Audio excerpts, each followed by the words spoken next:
Hello there, and welcome back to the channel. We are continuing The Mandalorian. This is chapter 6, and we are watching it a little bit late, but we had some friends over from Australia, Nathan and Mel, if you remember those guys from episode 3 of season 8, Game of Thrones, The Long Night. Yeah, that's the one they were here for. But yeah, this is not Game of Thrones, this is Star Wars. It's The Mandalorian, and we're back with another episode. The last one was, a lot of people like to call it a filler episode, and the one before that as well, but I have a feeling this is not necessarily like filler area territory, because we might actually see these people again, and it might actually have some implications in the the bigger plot. And yeah, I was just thinking about like a personal development of character development. Yes, yeah. That was the one. Yeah. I'm very much of the belief that what people might consider as filler right now, and like some of these in-between missions that the Mando is doing with other characters, like their characters were definitely going to meet again, and they're going to become important in some way, in some fashion, towards maybe the end of this season or in the next one, or just in the series overall. And just because we know that Dave Filoni is one of the people working on this series, he's one of the showrunners, and in his previous Star Wars shows, The Clone Wars and Rebels, he had a lot of filler episodes to start with, but then when you progressed through the seasons, it became very clear that these episodes weren't really as filler as people thought, because a lot of the stuff came back and became really important later on. So that's what I'm expecting for this one, or for this series as well. But we totally reserve judgment until we've seen all of first season, of course, because we don't know what's going to happen, and we don't know what's going to happen in this one, but we're going to find out right now. Is that you under that bucket? Ran? I didn't really know if I'd ever see you in these parts again. You know the policy. No questions. And you're welcome back here anytime. Nice. So what's the job? Did he play like the corrupt cop from Batman Begins? Hey, Mayfield. I think it might be that. This is I Hey! was telling you about. We used to do jobs way back then. This is the guy. Mayfield, he's gonna run point on this job. If he says it, it's like it's coming from me. You good with that? Former Imperial sharpshooter. That's not saying much. No. I wasn't a stormtrooper, wise ass. This meta. It's weird seeing Bill Burr Star Wars. I can't believe that thing can fly. It's like a Canto Bite slot machine. Canto All right, Bite. Good looking fellow there with the horns, that's BURR. This may surprise you, but he's our muscle. I thought you said you had 4. He does. Cool. Hello, Mando. She on? Tell me why I shouldn't cut you down where you stand. Nice to see you too. Is there something there? You wear it well. Do we need to leave the room or something? A little heartbroken since Mando left our group. It's a new Fedora Tones. Oh. Oh, there might be. Tiny.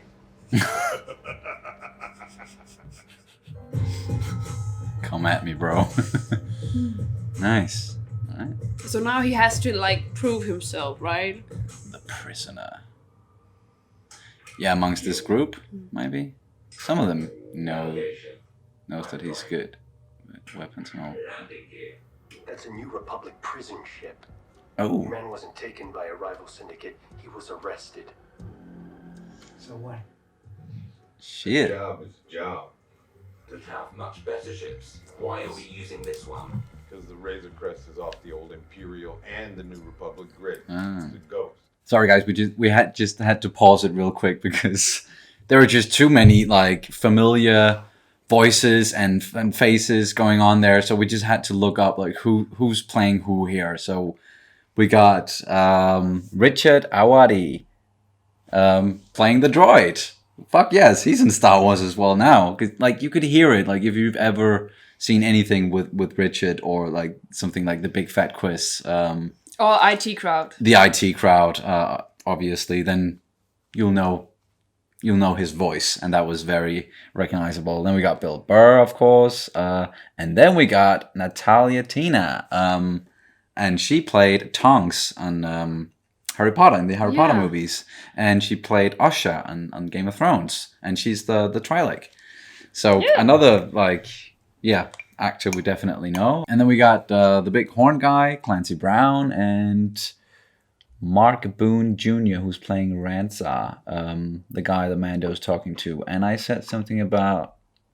Yes, he's in Batman Begins. He's the corrupt cop I talked about, Flass, if you remember him. Where he, like, Batman, he, like, at one point, hoists him up, and he's like, swear to me.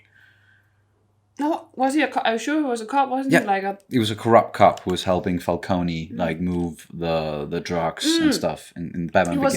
It was a guy who ate a shawarma or something, right? Yes, exactly. He was eating a shawarma, and then he got picked up, like hoisted up by Batman, and then we got the scene there.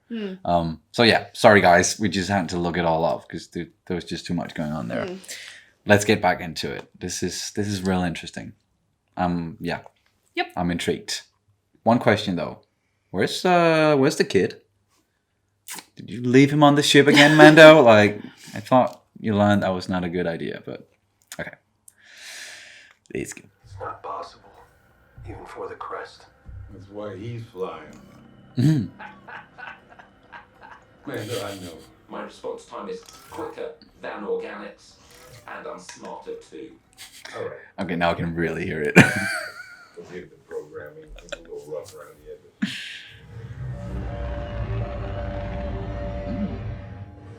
Oh, that looked like an old Republic medical station.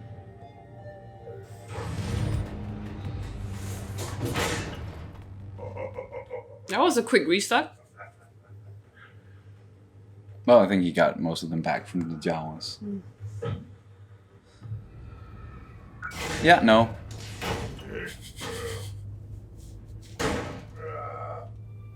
I wonder what you look like under there. Why? Maybe Don't. he's a Gungan. Is that why you so don't want to show your face? You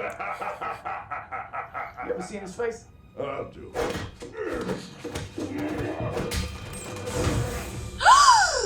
Whoa. What is that? Shit, not good, not good, not good, not good, not good. You get lonely up here, buddy? Did you two make that? Huh? What is it, like a pet or something? Yeah, something like that.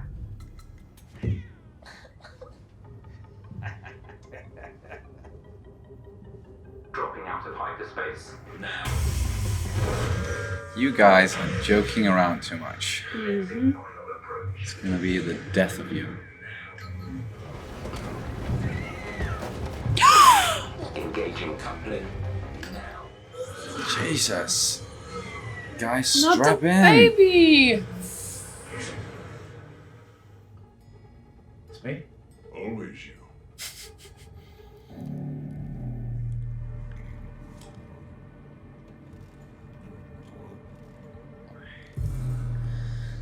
So, infiltrating New Republic ship.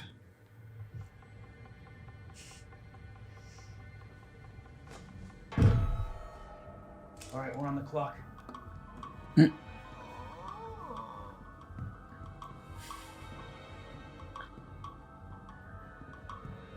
don't like this. Who are they rescuing even? Like, who's the prisoner? The next juncture. Don't. No, Burr, what are you doing? What? Intruder alert. Open fire. Nice. Nice. All right. Oh.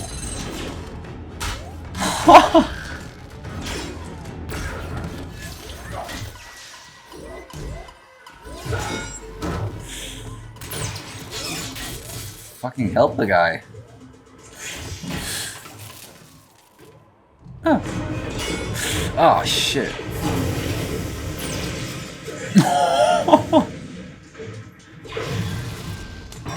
Oh.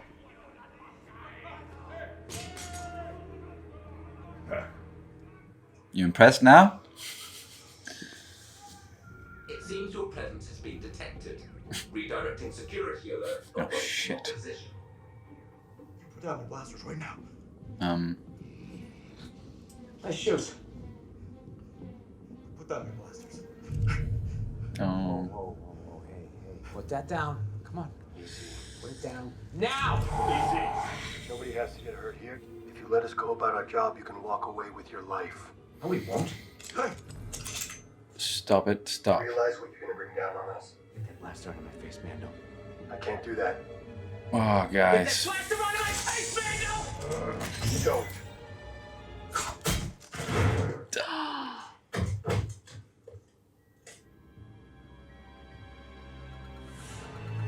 He pressed the fucking thing. I've detected a New Republic distress signal homing in on your location. You have approximately 20 minutes. Shit. Who's gonna answer that signal though? I'm not expecting any big characters. Okay, go for it. Jesus.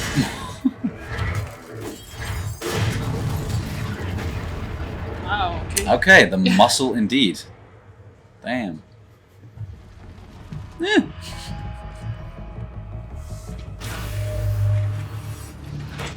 Oh. Quinn. Oh shit.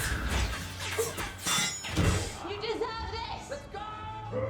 I fucking knew they were gonna stab him in the back. Yeah. Oh, and he's trying to decrypt that one. Interesting. Fuck. Can you... Like, yeah. Shit. Did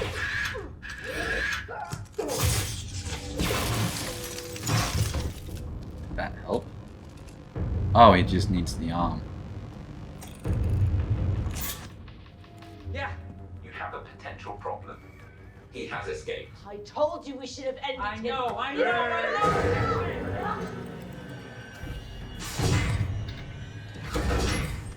Oh, wow, you guys are fucked.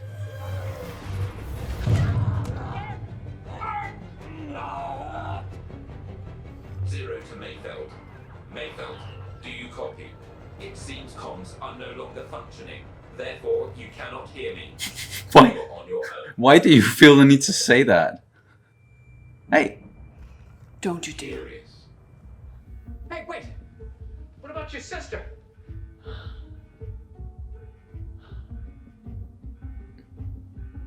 What about?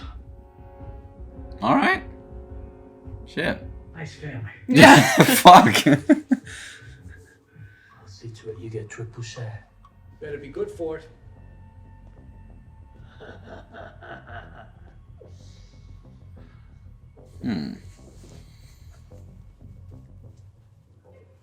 I wouldn't trust that guy. No. Like, none of these people seem trustworthy at all, except for Mando, and everybody keeps betraying him.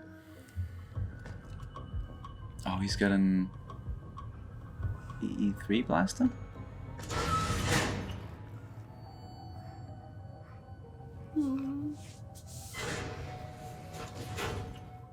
Yeah, it looks like he does. It's the same rifle that Boba Fett used.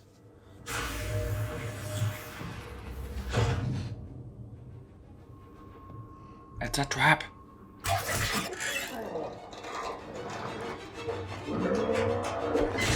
Yeah. Oh shit. Whistling birds didn't even help. Oh, he's fireproof, of course.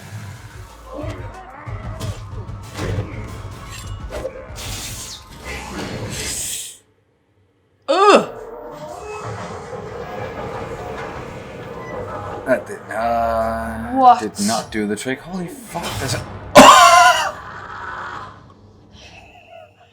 Oh shit. 0.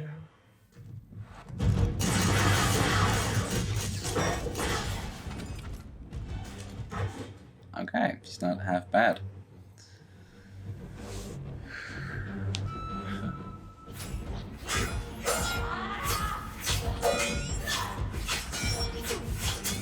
How many of those fucking things you got? Ouch. Okay. Fucking thing. Speed. Yeah. Oh, that's so cool.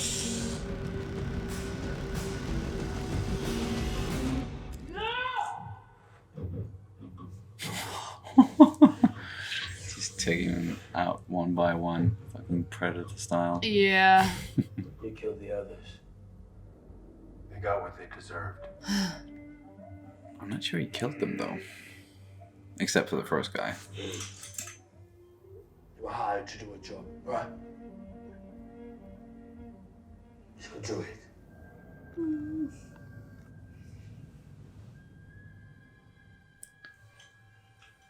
What? What? Did I do this? No.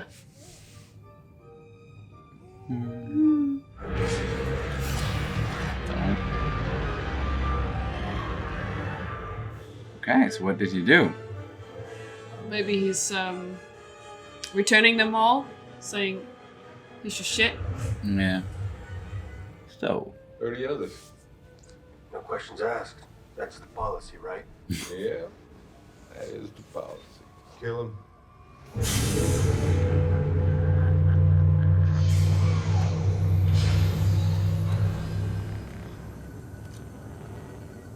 What's this? The New Republic is about to... Oh! It's X-Wings. Yeah, I got a clear signal on the tracking. Ah! Fuck yes! Definitely a tracking. Hey, and that's the director of this episode. Oh, and Deborah Chow as well. Ah! See ya. Don't fuck with the New Republic. I want the ball.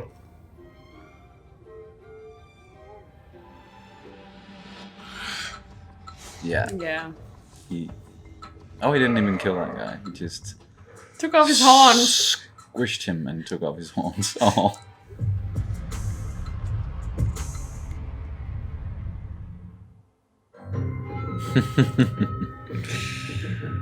Alright. And Clancy Brown, the big guy, he voiced one of the characters in the Clone Wars, Savage Opress, Maul's brother. Because I started recognizing, like, when he was being big and strong and angry, that was like kind of the same grunts and stuff he would do back then. The music in this one, once again, it's really good.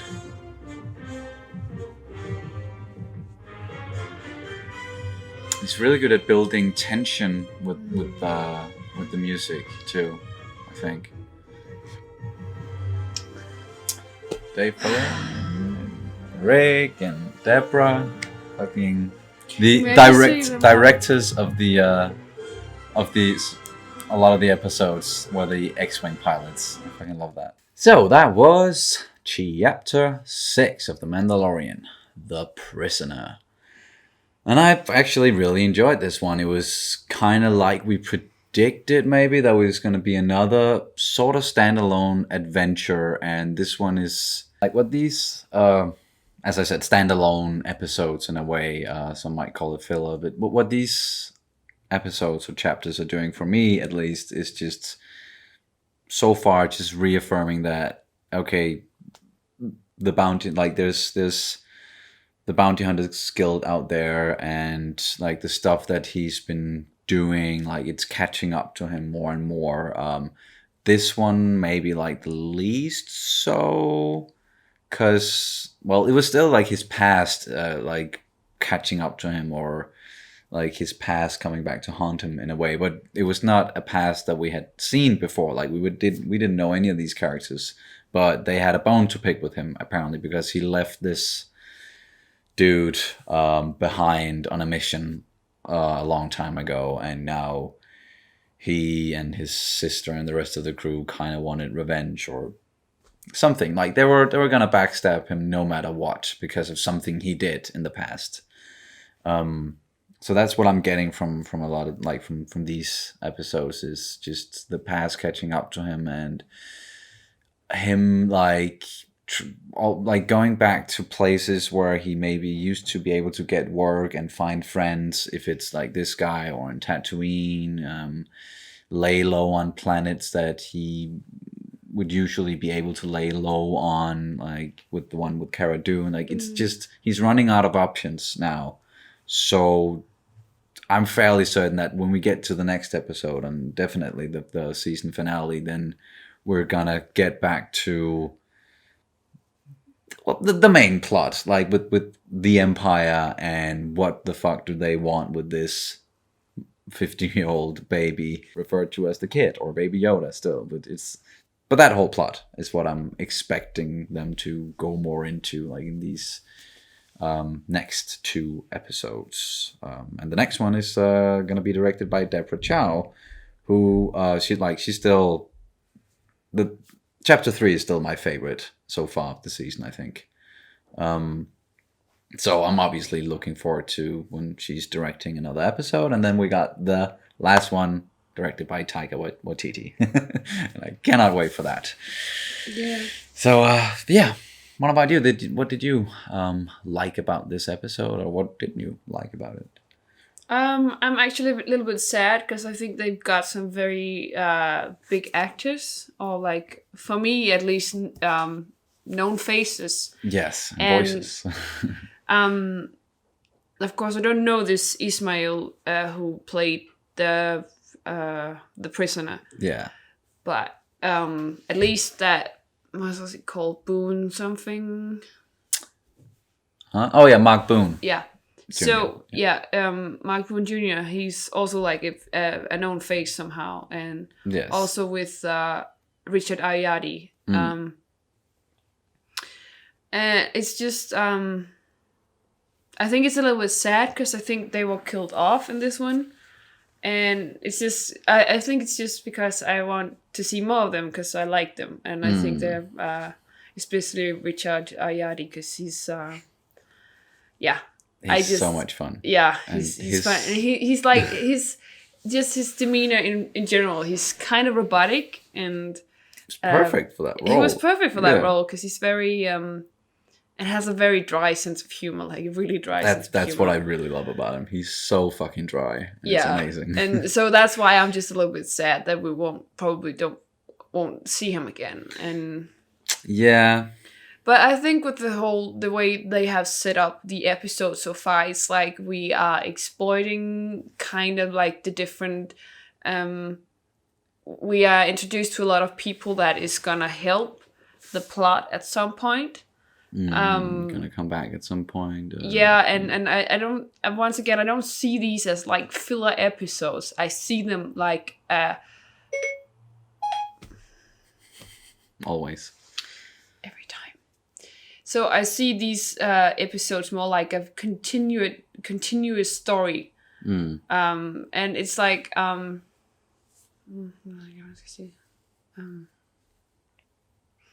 and as we've talked about before, it's for me it's more like this it reflects life pretty well, I think, because you don't go from like one big event, like one plot line in your life to another straight away. So you will have these sort of in between moments kind of thing. With like where you have everyday life and stuff that happens and people you meet, like a friend, for example, that you just you suddenly meet a person and you maybe don't think you're gonna interact with them any longer, and then suddenly they pop up somewhere else in your life and you're like, and becomes an important part of your life. Yeah, Like after exactly. the fact, maybe. So that's how I think it reflects to real life. Like you don't have these major plot points in your life. You have like it's build up of all of these moments, even though you find them, you might not exactly find them defining in your life, but they're there for sure. And that's just how I like to see it. And also I think it's still paying homage to a lot of the somebody said something about like Western Sundays or something like. Of course, we're not Americans, so we don't know what it's like to wake up on a Sunday or watch like the old serials like westerns and like Flash Gordon, you said. Yeah. Stuff like that. So, but I still think they pay a lot of homage to all these old TV series, and like also with Clone Wars and the way Clone Wars was built in the way of like constructing a plot line and how they construct episodes and how they play into the big. You had some like overarching plots and stuff like that, and then you had some like longer story arcs in the Clone Wars, and the Rebels more so was like a continuous story with smaller adventures in between, and then it kind of all came together in the end. But like one point where I do see, like the reason why we're talking about this is because the show has received a little bit of criticism for not being like every episode is not focused on the main plot, and like people think there's too much filler or they can't afford to have any filler episodes because there's only 8 episodes in this entire season. And if you think that, like, that's totally fair. I get why you can be a little bit worried that they're maybe not gonna wrap this season up in a satisfying way, or they're not gonna make me excited about the next season, because if every season going forward is just going to be mostly these standalone adventures, and then maybe a couple of episodes that's more like addresses the overarching plot. But I don't believe it's going to be like that, but I do get if you have that, if you're concerned about it. I get the concern, but just so far, at least for us, we think that like these like episodes like the one we just had and the 2 previous ones, even though people might consider them filler, that's not a bad thing in my mind at all. It's not like a bad word. Oh, that was such a filler episode, I don't want to watch that. Like you brought up Naruto earlier, which is like pretty famous for having having a lot of filler episodes, and I think like it's one of the best episodes. It's a filler episode, right? That depends on who you are, of course. But of course, I come from a background with a lot of filler episodes because I watched a lot of anime, and it's very apparent in animes that you have to have these filler episodes, because if you get too close to the manga and too close to where they if you start to catch up. Yeah, if you start to catch up with the manga, then you have to make these filler episodes so you don't catch up with it too fast. Yeah. So I'm familiar with it. I also love like Monster of the Week better than the actual arc in X-Files. So for me, it's like I don't mind filler episodes because it's easy for me to just tag into, and then I don't have necessarily to follow a plot line, like a bigger plot line. Yeah. And it's just, and for me with Naruto, one of my absolute favorite episodes is actually a filler episode. It's the one with Kakashi, and maybe you know what I mean by that. It's not from Shippuden. It's from the first Naruto. So like when he's smaller, and yeah, it's just I'm not worried about it, and I know there's gonna be other seasons. So definitely, they're working on the second one right now. So yeah, and I don't see, as I say, I don't see it as filler episodes because as I said, it's for me, it's more like you're building into the plot by like exploiting these different people and these different scenarios. What did I say? Exploiting. Yeah. Okay. So Sorry. Yeah, but I know what you mean. Yeah, exploring these, different characters and side characters and possible like new planets, old planets, stuff like that, and And Star Wars is like has always been pretty good at giving us these minor characters who might not have a lot of screen time, but they're very memorable. Like, think Boba Fett is like one of the best examples. He did not have a lot of screen time at all in the original trilogy, but he was very fucking memorable. And in like throughout this season so far, we've had a lot of minor characters who've been pretty damn memorable. Like one of the earliest ones, of course, was Nick Nolte's character, Keel something, with I Have Spoken, and we got some of the other characters who are linked to the Guild and the Mandalorians. And even though in the previous episode on Tatooine, I didn't really enjoy the side characters as much as some of the other episodes, they were still memorable, and I do hope some of them are gonna come back, but I'm also fine like if they don't bring like Bill Burr and Natalia and all of those back, like all the characters we got from this episode, which had like the most amount of side characters almost so far, and like cameos and stuff. If they don't bring them back, I'm fine with it, because it was still memorable. Like it was a memorable little adventure. They don't need to pop up again, but I do believe that they let some of them survive for a reason. of course. That hopefully we're going to see them again, and that also gives them the opportunity, or it leaves room for the showrunners and the writers and all that to be like, okay, people really enjoyed this character, or they really enjoyed these two characters, something, so let's bring them back later, because we didn't kill them off. But one thing about Natalia, I think she was a bit like too much. Like I understand this is for kids, and so they have to like she has to play a lot to be this weird freaky character, but I think it was a bit too much. I think it was a little bit yeah, she was overdoing it a little bit with the tongue all the time, and the little the hisses and the little chuckle with I can't even. It was too much, because of course she was. I think it was very cool that fight scene she had with like the throwing knives. I liked that. And if she just toned it down a little, I would say she's was great. It would be great. Would have been better, maybe. Yeah. Because I really like her in other stuff. So this is just like it was just a bit sad, but and then Clancy Brown, I thought he worked well as the big muscle guy, and playing a species. I do not remember the name of the species. Please write it in the comments to remind us. But it's known that they're fireproof, so it was a nice little detail there. I think it's known.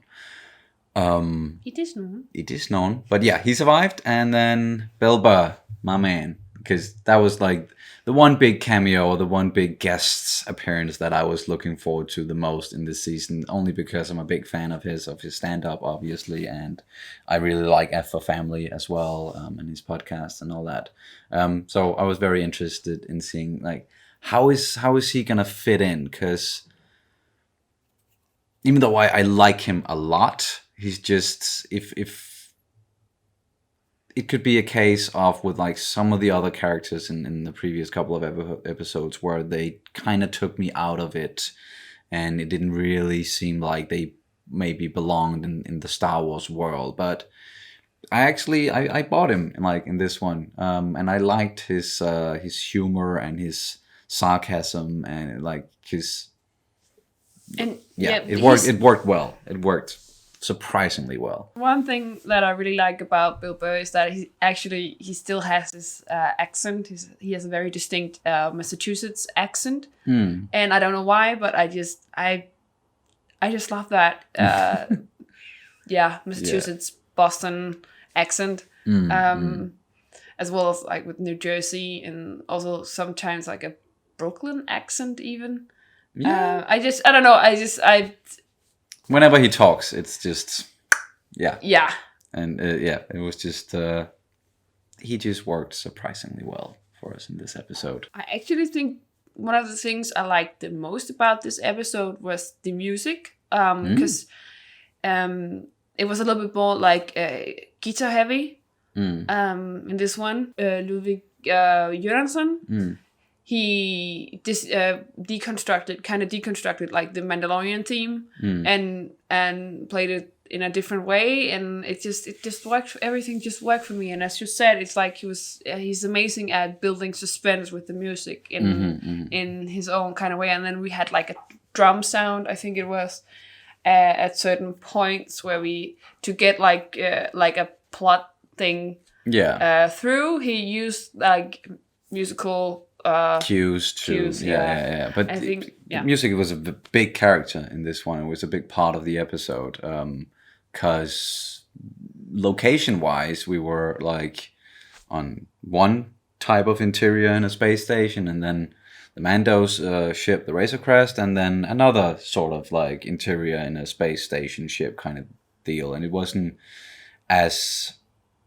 visually exciting in the same way that some of the other episodes where they've been on planets and they had like big beautiful shots of the horizon and all that, where here they were playing a lot more with tone, and then the music did a lot in that regard. Anytime they were trying to build tension, then they were doing it with lighting and then the music a lot in this one. So enjoyed that. Very nicely shot as well. Yeah. Cinematography wise, especially that scene where he did go Predator style on them and just took them out one by one. Yeah, especially with the lights going on and off behind Bill Burr's character Mayfield, and that was just perfectly like, horror-like. Boom, boom, and he's right there, and his character was also just like, oh no, he's like, fuck, I'm fucked, and I know it. I really think that was great. Yeah. And just the whole setup in general with him just using the doors and having a very nice strategy. It would be a perfect like a horror movie villain even. Yeah. And he's he can be patient when he wants to, or like it. When he is patient, it pays off. He can also be very impatient, but in this one, at least, that he was able to collect himself and get the better of the rest of the bounty hunters. So, where are we gonna go from here? That's the big question, right? Because now he almost like helped out the New Republic in a way. I don't know how much they're gonna look into who and what, like, why, because they must think that, okay, this thing went off, and we know that, like, the guy who had this beeper, alarm, whatever, tracker, he was on the prisoner ship. But now this tracker is on this station that we don't know about, and we're suddenly being called here, and I don't know, I'm just curious about, like, how much is the New Republic gonna look into this? Probably not a lot. Yeah, but yeah. At the start, I thought maybe because it was a New Republic prisoner ship. Yeah, prison barge, or yeah. Yeah, but they have to break in and save this prisoner, and I was immediately thinking maybe it was an old Imperial guy or something like that. And then I thought. That was not really good, because of course he's not taking aside the Mandalorian, but he definitely has a code, and he's not very fond of the Empire.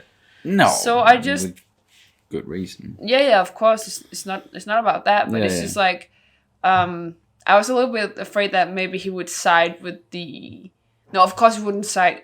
I don't think he would ever side with the Empire, but I was a little bit afraid that maybe this whole venture would be him trying to save a Imperial, and then it was all about that. But unfortunately, it was just about saving another bounty hunter or something. Whatever that was, mercenary criminal dude. Yeah. I was thinking that as well, like especially them going to a New Republic ship. I was thinking, okay, is it gonna be? Are they gonna rescue someone that we've maybe heard about or we've known? Like I don't know how much they're gonna how much fan service they're gonna give us once in a while. And I'm sure like there's with some of the other prisoners that we saw on this ship when they were going past them, and we got like quick shots of who was in the different cells. I'm sure there were like some Easter eggs there as well with something that you would recognize if you had paid attention to something in a animated episode or books, comics, games. Because yeah, I'm sure they try to cram in as many Easter eggs they can without it feeling like too much fan servicey. But yeah, as I said, where do we go from here? It's that's gonna be real interesting to see. Like we got in, like we mentioned something about him kind of running out of options when it comes to like places he can lay low and jobs he can do and like old acquaintances and stuff like that. So maybe in the next episode shit's gonna hit the fan when it comes to the Empire looking for this child once again. We'll see. And oh yeah, in the next episode we don't have to wait till Friday. It's Wednesday next week. So and we hope that we're going to be able to watch it on Wednesday. But we're also watching The Rise of Skywalker on Wednesday. So if we don't get to it on Wednesday, we'll get to it on Thursday, and then we'll try to get it out as fast as we can. But the Rise of Skywalker kind of takes highest priority that night, especially because we paid for the tickets and stuff. So yeah, but I think that's gonna do it for this reaction and review of The Mandalorian Season 1, Episode 6 or Chapter 6, The Prisoner. As always, thank you guys so much for watching. Please check out our Patreon for full-length reactions. Please subscribe and throw a like and a comment down in the comment section. Be nice and all that, and we will see you as soon as possible. Bye. May the Force be with you always.